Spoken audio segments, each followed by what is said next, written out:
ಕೊಡಲೇ ಕೊಡಲ್ಲ. ನೀವು ಏನಂತ ಒತ್ತಾಯ ಮಾಡ್ತಿದ್ರೆ ಮತ್ತು ಅಧ್ಯಕ್ಷರು ಏನು ಹೇಳಿದ್ದಾರೆ ದರ್ಬಾರ್ ಸಿನಿಮಾ ವಿರೋಧ? ಸರ್, ಇವತ್ತು ಕರ್ನಾಟಕ ಪರ ಸಂಘಟನೆಗಳ ಒಕ್ಕೂಟದ ವತಿಯಿಂದ ಕರ್ನಾಟಕ ಚಲನಚಿತ್ರ ವಾಣಿಜ್ಯ ಮಂಡಳಿ ಅಧ್ಯಕ್ಷರಿಗೆ ಮನವಿಯನ್ನು ಕೊಟ್ಟಿದ್ದೀವಿ. ಅದ್ರ ಜೊತೆ ಆಗ್ರಹನೂ ಮಾಡಿದ್ದೀವಿ. 6.5 ಕೋಟಿ ಕನ್ನಡಿಗರ ಪರವಾಗಿ ಆಗ್ರಹ ಮಾಡಿದ್ದೀವಿ. ಇವತ್ತು ಕನ್ನಡದಲ್ಲಿ ಡಬ್ಬಿಂಗ್ ವ್ಯವಸ್ಥೆ ಇದೆ. ಹಾಗಾಗಿ ದರ್ಬಾರ್ ಚಿತ್ರ, ರಜನಿಕಾಂತ್ ಅವರ ದರ್ಬಾರ್ ಚಿತ್ರ ಏನು ಬಿಡುಗಡೆ ಆಗ್ತಾ ಇದೆ ಅದು ಕನ್ನಡದಲ್ಲೇ ಡಬ್ಬಿಂಗ್ ಆಗಿ ಬಿಡುಗಡೆ ಆಗಬೇಕು ಅಂತೇಳಿ. ಈ ಹಿಂದೆ ದಬಾಂಗ್ ಚಿತ್ರ ರಿಲೀಸ್ ಆಯಿತು, ಸಾವು ಆಯಿತು, ನಾವು ಯಾವುದೇ ಚಿತ್ರಕ್ಕೂ ಕೂಡ ಅಡ್ಡಿ ಮಾಡಲಿಲ್ಲ ಹೋರಾಟಗಾರರು.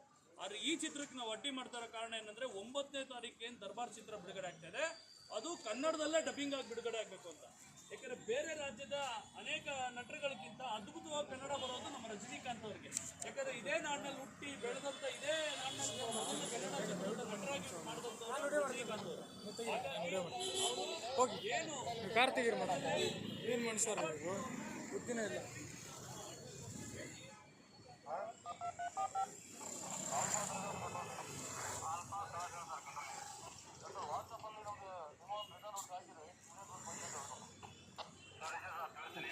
ಸರ್ ಇಸ್ಕೊಂಡ್ ಬನ್ರಿ ಬೇಗ. ಸಿಎಂ ಮೂಮೆಂಟ್ ನೀವೇ ಕೇಳಿಸ್ಕೊಳ್ಬೇಕಾದ್ರೆ ಅರ್ಥ ಆಗ್ತಿಲ್ವಾ?